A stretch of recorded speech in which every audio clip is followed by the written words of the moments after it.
একেবারে খুব লজিক্যাল যাতে কাজ করবো।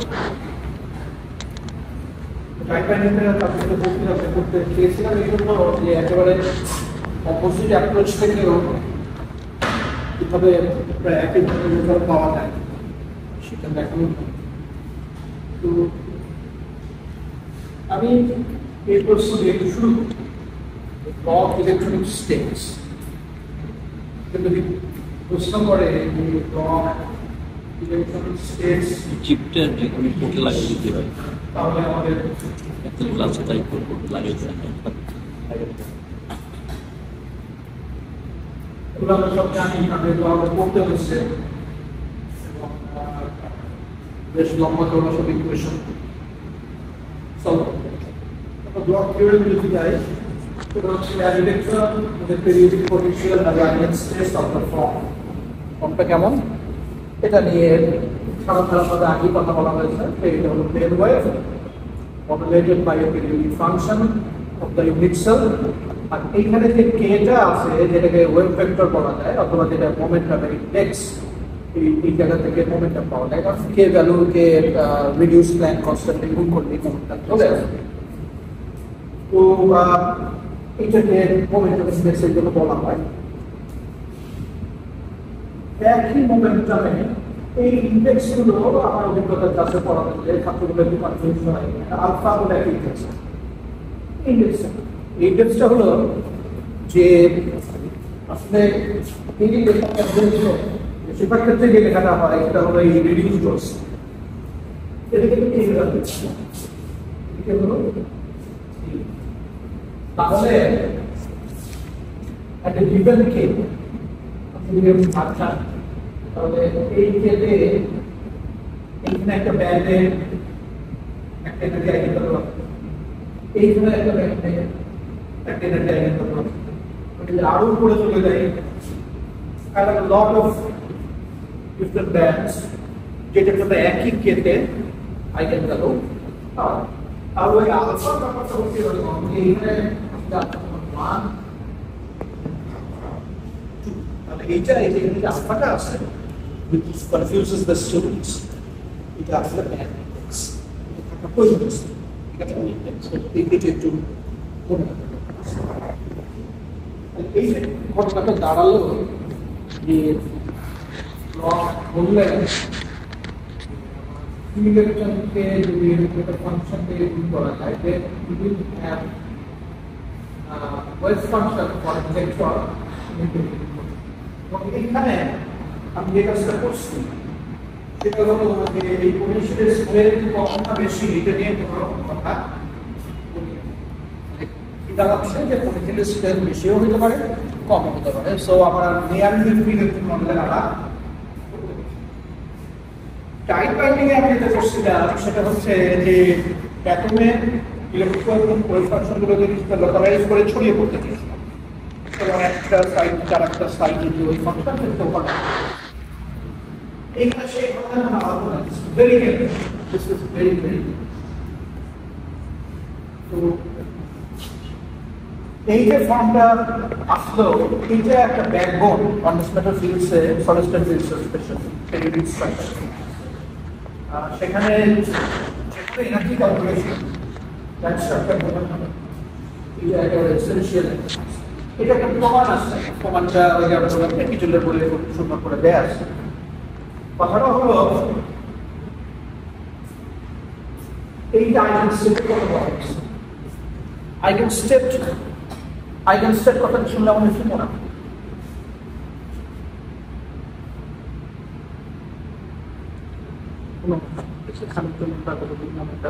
কোনো একটা অপারেটরের কোনো অপারেটর ডিফাইন না করলে আইগেনস্টেট কথাটা বলা। আমি কিসের আইগেনস্টেট?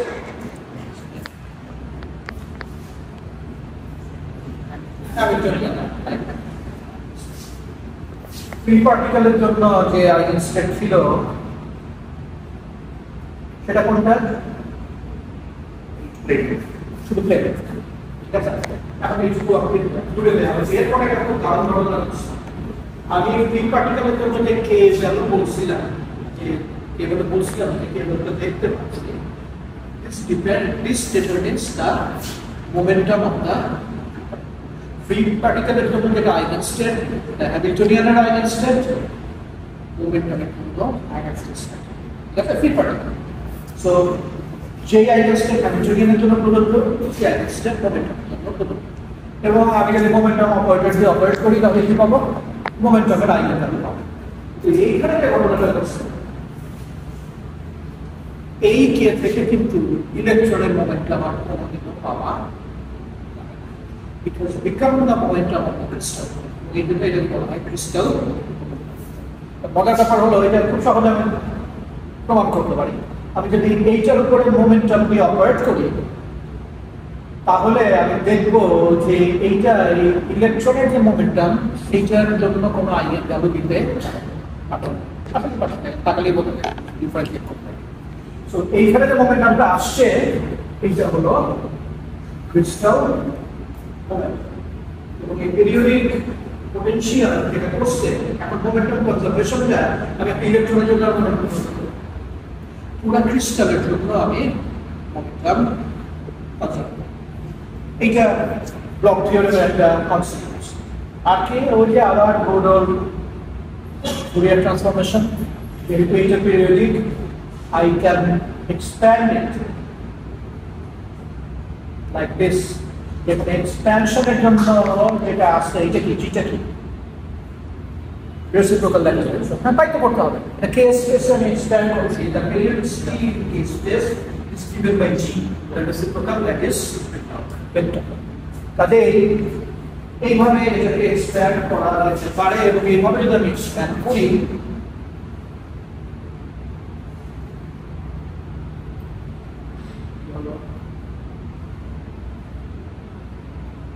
আমার ওয়েভ ফাংশনটা দাঁড়াচ্ছে হচ্ছে দুইটা ইন্ডেক্স জি কে, এবং জি হচ্ছে রেসিপ্রোকাল ল্যাটিসের periodicity, it is connected to the periodicity of the real lattice. তাহলে এই এক্সপেনশনটার এই চেহারাটা আমরা লিখতে পারি, কারণ এই গ্যারান্টিটা আমার, ঠিক আছে। আমি আর কে যদি আর, যেখানে এই বড় আরটা কি রিয়েল স্পেসে ট্রান্সলেশন থাকবে, আমি যদি এটাকে কে তে নিয়ে যেতে চাই তাহলে কি করতে হবে? কে এর সাথে আর এক জায়গায় কি গুণ করতে হবে, কি যোগ করতে হবে? জি যোগ করতে হবে, তাই না? কারণ আমি এখন কে স্পেসে আছি। আর এইরকম করে ইন্ডেক্সিং করার সুবিধাটা কি? এরকম করে ইন্ডেক্সিং করার সুবিধা হলো যে আমি এটাকে আইগেন ভ্যালু বের করার জন্য আমি সেট অফ সেকুলার ইকুয়েশন পাই, সেগুলো ডেটাকে নিতে হয়, নিয়ে আমরা এটাকে জ্ঞানগুলো বের করি। আমরা জানি লিনিয়ার ইকুয়েশনের সলিউশন কি করে করতে হয়।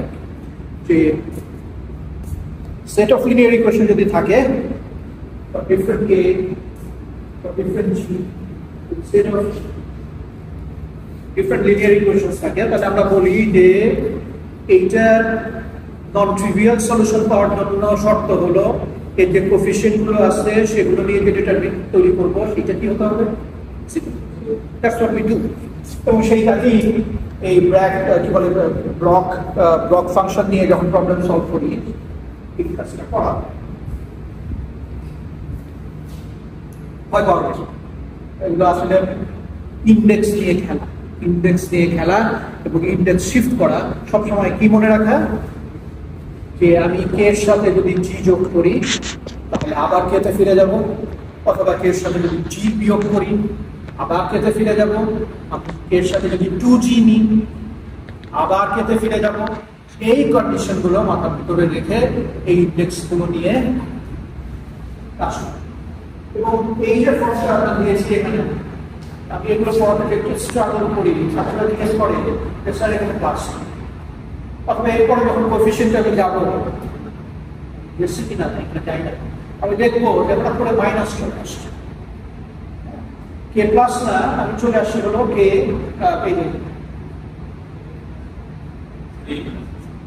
এখানে এইখানে। ছাত্ররা বলে যে কেন এটা করলাম, কথাটা হলো এটা করছি হচ্ছে ফর কনভেনিয়েন্স, এবং এইটা কঠিন। Einstein special theory of relativity কত সালে দিয়েছিলেন?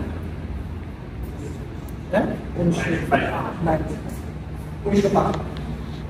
জিআর কবে দিয়েছিলেন? 17। না না, কোনো 17 তোমরা না, এই 12 বছর কিন্তু কথাটা হচ্ছে আমরা যখন কোনো কিছু করি এই 12 বছরের সময় খাতায় তখন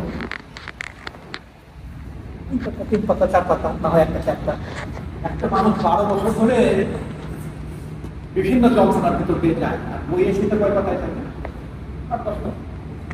কথাটা হলো ইন্ডেক্সগুলো আমরা এখন এটা পেয়েছি, এটা সাধারণ ইন্ডেক্স, এবং এই ইন্ডেক্সে ম্যাক্সিমাম ইকুয়েশন সলভ করতে সুবিধা। যিনি প্রথমে করছিলেন তার জন্য এরকম মজা ছিল। আমরা যে ইলেকট্রিসিটি ওয়েভ ইকুয়েশনে যেটাকে আমরা ম্যাট্রিক্সগুলো বের করে ফেলি, প্রথমে 4টা বের করে ফেলি। বিরাট সাহেবের এই 4টা ম্যাট্রিক্স বের করতে কি করতে হচ্ছে? তো কথাটা হচ্ছে এইখানে এগুলো সহজ উত্তর নিয়ে মিউটেশনস এবং যেটা বের করতে গিয়ে বহু মানুষের বহু মাসে রাতে রেডি উত্তর দেওয়া মুশকিল, ম্যানেজেবল থাকে। তো এটা হচ্ছে কথাটা হচ্ছে যে আলটিমেটলি হোয়াট উই ডু। আবার এটা হলো রিয়েল স্পেসের ইকুয়েশনের চেহারা। এইটার চেহারা হচ্ছে এরকম: if I make the substitution Fourier transform the whole equation, তাহলে এই r স্পেস থেকে এই ইকুয়েশন চলে যাবে হলো k স্পেসে, এবং k স্পেসে চলে গেলে আমি এই ইকুয়েশনটার যে আইগেনভ্যালু সলভ করতে চাই, এটা সামেশন লিনিয়ার ইকুয়েশন গুলো দাঁড়াবে। আমি যদি সলভ করি দেন আই উইল সি যে এগেইন জোন বাউন্ডারির কাছে যে এনার্জি গ্যাপ ওপেন হচ্ছে, এবং সেই এনার্জি গ্যাপের ভ্যালু ডিপেন্ডিং অন দিস ভিজি।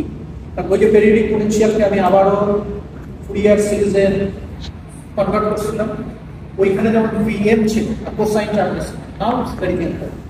এখন আর ওই কোসাইন ও সাইন আমরা কোনো আলাপই করি, এখানে চলে আসছে হলো ভিজি। অ্যাট লিস্ট ভিজি উইল ডিটারমিন যে গ্যাপটুকু কতটুকু বড় হবে না ছোট হবে। ওখানে কে ডিটারমিন করছে? ভিএম, যে ভিএম থাকবে। তো এইটা সবচেয়ে সহজ যে অ্যাপ্লিকেশন, সেই অ্যাপ্লিকেশনটা আমি এখানে এই পর্যায় থেকে আমাদের সামনে আর খুব সহজ সমাধান, ঠিক আছে? আর কোনো খুব সহজ, এভরিথিং উইল বিকাম এসি, এবং তত যাব তত এটা আরো আরো বেশি। তাই কি করা, অনেক চেষ্টা করে সবচেয়ে সহজ যা করা হয়েছে সেটা নিয়ে আমরা আলাপ করব। এবং আমি যখন কারণ আমি ফার্স্ট ইয়ার এবং সেকেন্ড ইয়ার পর্যন্ত যা করছি, আমার জন্য গাইডলাইন ওয়াজ ভেরি ক্লিয়ার। এটা করতে হবে, এটা করতে হবে, এটা করতে হবে, এটা করতে হবে, বিউটিফুল। তারপরে যখন আমি শরীরের ইকুয়েশন সলভ করা শুরু করলাম, তখন আমি দেখলাম যে hydrogen atom becomes very troublesome, cumbersome, very cumbersome. Harmonic oscillator যদি লিনিয়ার অ্যালজেব্রা করে করা যায়, then it's very easy. তো ডিফারেনশিয়াল ইকুয়েশন করতে গেলে ওই হারমাইট পলিনোমিয়াল পর্যন্ত যেতে গেলে এইটা সমান 0 ধরো, এবার এইটা করো, তারপরে এইটা করো, তারপরে এই চিহ্ন দাও। এই চিহ্ন তো আমি একদমই পছন্দ করতাম না, আমার পছন্দ ছিল সমান চিহ্ন। আবার এইটা আবার কি অ্যাপ্রক্সিমেটলি ইকুয়াল। তো এই কথাটা বলার উদ্দেশ্য হলো এই, ওই যে ছলে বলে কৌশলে সলিউশন, এখানে সৌন্দর্য যে ইফেক্টিভনেসটা। তো এইটা ক্রনিক পেরি মডেল, আমার মনে হয় যে এটার কাছে আপনারা সবাই পড়ছেন। This is the simplest example of the use of. এইখানে যেটা করা হচ্ছে এরকম পটেনশিয়াল, পটেনশিয়ালের প্রোফাইলটা ক্লিয়ার, এরকম রেক্টাঙ্গুলার পটেনশিয়ালের মধ্যে এখানে পটেনশিয়াল নাই, এখানে আসছে, এইটুকুতে আসছে, এইটুকুতে স্টপ, এটা পেরিয়ড, ঠিক আছে? এবং এই যে পটেনশিয়ালের যে এইটার উইডথ হচ্ছে, এটার উইডথ কতটুকু করা হচ্ছে, এইটুকু হলো বি, আর মধ্যের যে ইন্টারভেলটুকু আছে সেটা হলো এ। তাহলে একটা থেকে আরেকটা যেতে গেলে আবার এর থেকে বি পর্যন্ত যেতে হবে। This is the periodicity. এখানে এইটাকে কি বলা যায় যে মোস্ট প্রবাবলি আমাদের ল্যাটিস পয়েন্ট গুলো হচ্ছে এই না, ল্যাটিস পয়েন্ট গুলো হচ্ছে এই যে ওয়েল যেটা আছে সেই ওয়েলের মধ্যে থাকে আমাদের ল্যাটিস পয়েন্ট, ঠিক আছে? অ্যাট্রাকটিভ তো এইরকম একটা চেহারা, এরকম যদি একটা চেহারা হয় তাহলে আপনি যদি সলভ করতে চাই ব্লক থিওরেমের, এটা হলো আমার টাইম ইন্ডিপেন্ডেন্ট শ্রোডিঙ্গার ইকুয়েশন, এটা হলো আমার পোটেনশিয়াল। আর পোটেনশিয়ালের প্রোফাইলটা কি? এটা পেরিওডিক পোটেনশিয়ালের প্রোফাইলটা। তাহলে আমি যেখানে ইউ সমান 0 সেখানে এটা কি অবস্থা এখন? সেখানে সে যদি ফ্রি পার্টিকেল হয় তাহলে এটা ফ্রি পার্টিকেল সলিউশন থাকবে। যেখানে পোটেনশিয়াল আছে সেখানে চেহারাটা কেমন? সেখানে ওয়েভ না, সেখানে হলো এক্সপোনেনশিয়াল, তাই না? এক্সপোনেনশিয়াল সলিউশন আমরা জানি। এক জায়গায় কে এর ভ্যালু হচ্ছে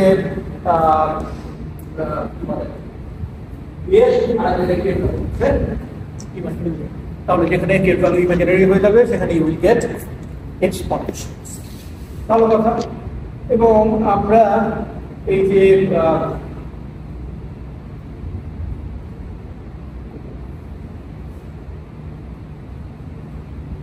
এনার্জি আইগেন ভ্যালু থেকে ই বাদ দিলে আমরা এখানে এটাকে এইভাবে ডিফাইন করতে পারি ইন টার্মস অফ কিউ। এভাবে কিন্তু ওয়েভ ভেক্টরকে ডিফাইন করা হয় দুইটা রিজন, একটা রিজনের মধ্যে কোনো পোটেনশিয়াল নাই আর একটা রিজনের মধ্যে পোটেনশিয়াল। এখন আমাদের কাজ কি? কেউ কি বলতে পারছে আমাদের কাজ? অনেক সহজ। এখন আমাদের কাজ হলো ম্যাচ বাউন্ডারিতে, কারণ আমাদের ওয়েভ ফাংশনগুলোকে সিঙ্গেল ভ্যালু হতে হয়, এদের ফার্স্ট ডেরিভেটিভকে কন্টিনিউয়াস হতে হয়, এই সমস্ত শর্তগুলো আছে। তো আমি যদি ম্যাচ করি তাহলে এই সম্পর্কগুলো চলে আসে এবং আমি এইভাবে ইকুয়েশনগুলোকে লিখতে পারি। এগুলোকে এখন আমার কি করতে হবে? সলভ করতে হবে। এবং এগুলো যদি সলভ করি তার মানে হচ্ছে আপনি এ বি সি এবং ডি এই ভ্যালুগুলোকে বের করলে দিস ইজ হোয়াট এই ইকুয়েশনটা চেহারা থাকে, চেহারা মোটেই ভালো, এই ইকুয়েশনটা চেহারা মোটেই ভালো না।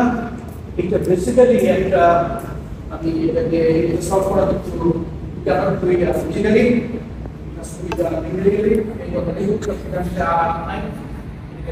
সলভ করতে হবে।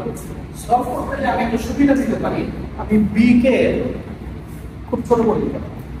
বি ছিল হলো পোটেনশিয়ালের বিকে আমি খুব ছোট করে দিতে পারি, ডেল্টা ফাংশন। বিকে যদি ডেল্টা ফাংশনে নিয়ে এটা আসি তাহলে আমি যেটা পাবো সেটা দিস, এটি ইজ দ্য লিমিট বি সমান 0। তো এই ইকুয়েশনটা এইটা ইকুয়েশন থেকে কি পাবো? আগের ইকুয়েশনের তুলনায় এটা কি হয়েছে? দেখতে কিছুটা ভদ্র হয়েছে, কিন্তু সেটা ভদ্র করতে গিয়ে আমার বিকে 0 করতে হয়েছে। আমাদের ডেল্টা ফাংশন প্রত্যেকটা আগের ধরনে ব্যক্ত করে ডেল্টা ফাংশন সেটা এগুলো পেরিয়ডিক করেছে। এই কাজ করার ফলে যে ইকুয়েশনটা দাঁড়াইছে এইটাও কেন অ্যানালিটিক সলভ করা লাগে? আমি একটু অঙ্ক দেখি, কারণ এই দিকেও এই টার্ম বসে আছে, এদিকেও এই টার্ম বসে আছে। তাহলে এই ধরনের ইকুয়েশন কি বলে? হ্যাঁ, ক্যান্সেল। এটাকে কিভাবে সলভ করতে হয়? এটা যদি নিউমেরিক্যালি সলভ করি, we have to assume a value of p। ধরলাম এই p এর ভ্যালু আমি বিভিন্ন নিতে পারি, নিয়ে এটাকে নিউমেরিক্যালি সলভ করতে পারি। p needs to have a value। যদি করি এই তার মানে আবার একটু যাই, সলিউশন গুলো তো আমরা যদি আসলে কাজ করতে চাই আমাদের শিখতে হবে। আমরা as a function of K এ এই সাইনটাকে প্লট করতে হবে, ঠিক আছে? আর as a function of K এ এই সাইনটাকে আমার প্লট করার দরকার নাই, কিন্তু আমার মনে রাখতে হবে as a function of K a cosine K এর ভ্যালু কোন লিমিটের মধ্যে আছে? কোন লিমিটের মধ্যে আছে? মাইনাস এর থেকে নাও আমি তাহলে একটা সাইডে সলিউশন হয়ে যাবে। একটা সাইডের সলিউশন হলো এইটা। এইদিকে এই যে দুটো প্যারালাল লাইন দেখতে পাচ্ছ হরাইজন্টাল, এরা ওই যে কোসাইন ফাংশন অন্য সাইডে যেটা ছিল সেটার বাউন্ডারিকে পার করছে। একদিকে হলো -1, একদিকে হলো +1। ঠিক আছে, তাহলে ওই ট্রান্সেন্ডেন্টাল ইকুয়েশনের সলিউশন যদি আমরা গ্রহণ করতে চাই, আবার এগুলো গ্রহণ করার কোনো উপায় আছে? এই এলাকাটায় যে ভ্যালুগুলো আছে এগুলো কি গ্রহণ করার কোনো উপায় আছে? কেন নাই? কারণ তারা ওই -1 থেকে +1 এর ভিতরে রিসাইড করে না। আমি শুধুমাত্র এইটুকু নিতে পারবো, এইটুকু নিতে পারবো। আমি শুধুমাত্র এইটুকু নিতে পারবো, এইটুকু নিতে পারবো, এইটুকু নিতে পারবো। আমি এইটুকু নিতে পারবো, এইটুকু নিতে পারবো, এইটুকু নিতে পারবো। কারণ এইটা রাইট হ্যান্ড সাইডে আমার যে প্যারামিটারটা আছে সেইটা ওই টার্মগুলোকে পারমিট কখনো করবে। তাহলে কি দেখেন, এদিকে তো কে, তাই না? এদিকে কে ভ্যারি করতেছে, এ আমার যে ক্রিস্টাল ল্যাটিস আছে তার এটা দিয়ে নির্ধারিত, তাই না? তাহলে আসলে এখানে যে ভ্যারিয়েশনটা সেটা কিসের ভ্যারিয়েশন? কে এর ভ্যারিয়েশন। সমস্ত কে এর জন্য কি টনিক মডেল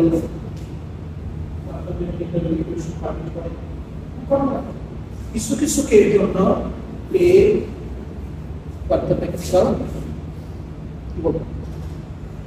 সলিউশন পারমিট করে না, কিছু কিছু কে পারমিট। ওই সমস্ত কে এর জন্য কি কোনো এনার্জি আছে? অফকোর্স ওই সমস্ত কে এর জন্য এনার্জি আছে, কিন্তু ওই এনার্জি নিয়ে কোনো ইলেকট্রন থাকতে পারবে না in the presence of periodic. তাহলে আসলে কি তৈরি হয়ে গেল? ব্যান্ড গ্যাপ আবার এটাকে যদি আমি এই ছবিটাকে যদি আমি কেস করতে ট্রান্সলেট,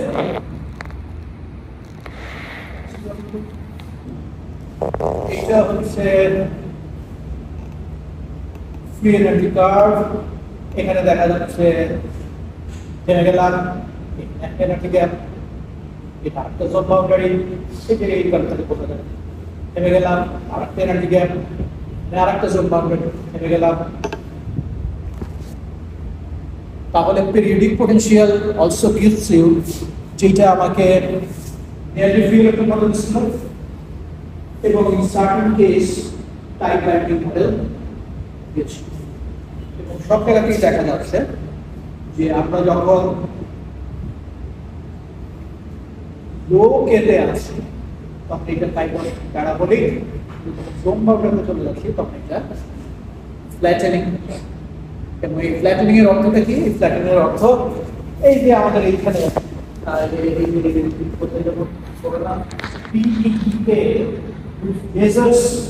গ্রুপ ভেলোসিটি যেখানে ফ্ল্যাট হয়ে যায়, এনার্জি ডিসপারশন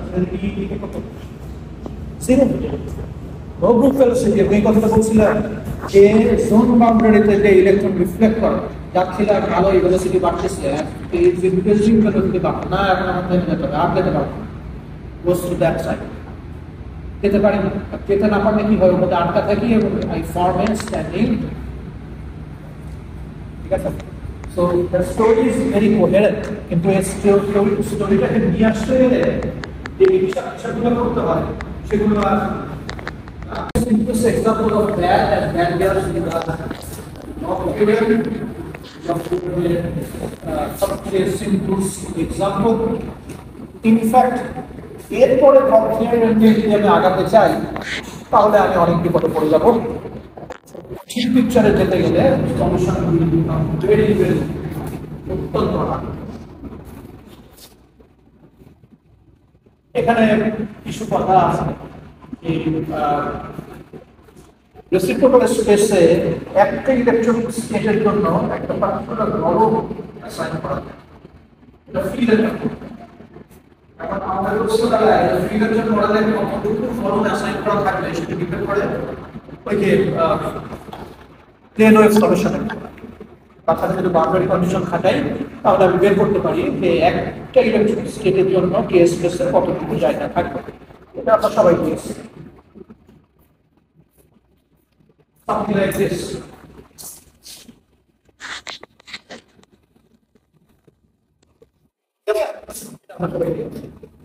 এখন প্রশ্ন দাঁড়ায় যে এখন তো আমার ফ্রি ইলেকট্রন ওই ফাংশন নাই, এখন আমার ব্লক স্টেট চলে আসে।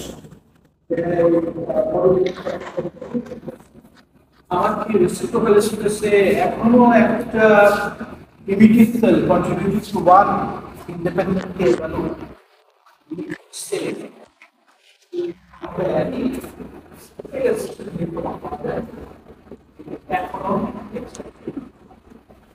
ওই ফ্যাক্টরটা ইন্ট্রোডিউস করার পরে আমার আগের যে ট্রিটমেন্ট ছিল ফ্রি ইলেকট্রন মডেলে যে স্টেটস বের করা, যেটা বের করতে যে আমার একটা ইলেকট্রন স্টেটের জন্য সেটার জন্য যে এক্সপ্রেশন ছিল স্টিল বলা হচ্ছে ইলেকট্রন না, মানে দুটো ইলেকট্রন দুটো স্পিন দিয়ে একটা স্পিন দিয়ে একটা। তো ওইগুলো মনে রাখা ভালো। মেটাল এবং ইনসুলেটরের মধ্যে আলাপ আছে, সেগুলো আসলে খুবই ট্রিভিয়াল। এনার্জি ব্যান্ড নিয়ে যদি আমরা চিন্তা করি,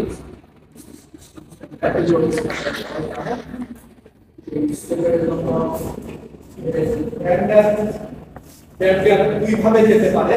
একটা হচ্ছে ওভারল্যাপিং স্টেটস, স্টিল কোন বাউন্ডারিতে ব্যান্ড গ্যাপ আছে, কিন্তু জোন বাউন্ডারির আগেই এনার্জি ডিসপারশন এমন হয়ে গেছে যে নিচের ব্যান্ডের সাথে একটা ওভারল্যাপ হলো। এখানে যদি কমপ্লিটলি ফিল্ড থাকে, কমপ্লিটলি ফিল্ড থাকবে, কোনো ইলেকট্রনের এখানে যাওয়ার উপায়। যদি এরকম হয় এই পর্যন্ত ফিল্ড হওয়ার পরে কিন্তু এইটা ফিল্ড হওয়া শুরু হয়েছে, এবং এটা ইচ্ছা করলে এই যে কন্টিনিউয়াস এনার্জি স্পেকট্রাম আছে তার এইটার অর্থ এইটা ফিল্ড, এটা হাফ ফিল্ড উপর দিকে থাকা যায়। এইভাবেই আমরা ক্লাসিফিকেশন করি সেমিমেটাল, ইনসুলেটর, সেমিকন্ডাক্টর, মেটাল।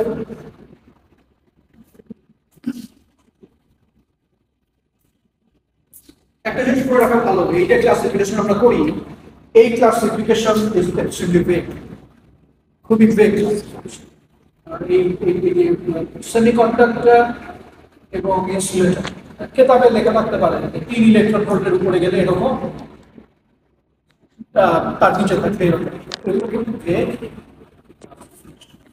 তারপরে মেটাল কি বলে, ওভারল্যাপিং ব্যান্ড থাকলে যেগুলো বলে সেমি মেটাল, আর পার্শিয়ালি ফিল্ড ব্যান্ড থাকলে মেটাল নামে ডাকি। এগুলো একদম কি আমি মেটালের বিহেভিয়ার, সেমিকন্ডাক্টিং বিহেভিয়ার, আর এটা যদি কন্ডাকশনের টার্মে দিই তাহলে তো আমার দেখা উচিত কন্ডাক্টিভিটি, আর কন্ডাক্টিভিটি কেমন। অনেক ক্ষেত্রে সেমিকন্ডাক্টরের কন্ডাক্টিভিটি সেমি মেটালের চেয়ে বেশি হয়ে যেতে পারে, ইনসুলেটরকেও যোগ করা যায়।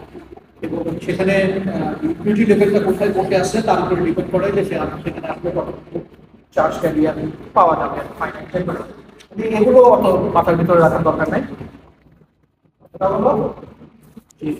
পার্শিয়ালি ফিল্ড কম্পোনেন্ট, যদি পার্শিয়ালি ফিল্ড থাকে, টপমোস্ট ব্যান্ডটা যদি পার্শিয়ালি ফিল্ড থাকে,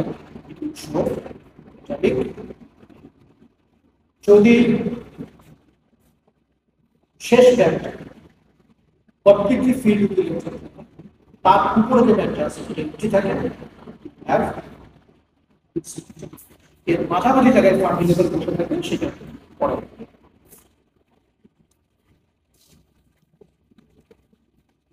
তাহলে এখন পর্যন্ত আমরা কি গেইন করেছি? আমরা বড় গেইন করেছি সেশনে, সেটা হলো পেরিওডিক পোটেনশিয়ালের প্রেজেন্সে ওয়েভ ফাংশনগুলোর আইডিয়াল চেহারা কেমন হওয়া।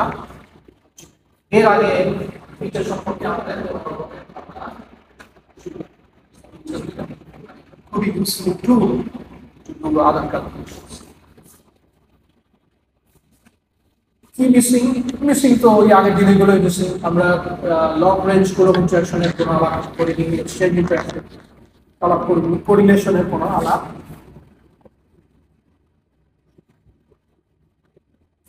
তো খুবই সংক্ষেপে কথাবার্তা বলা হলো।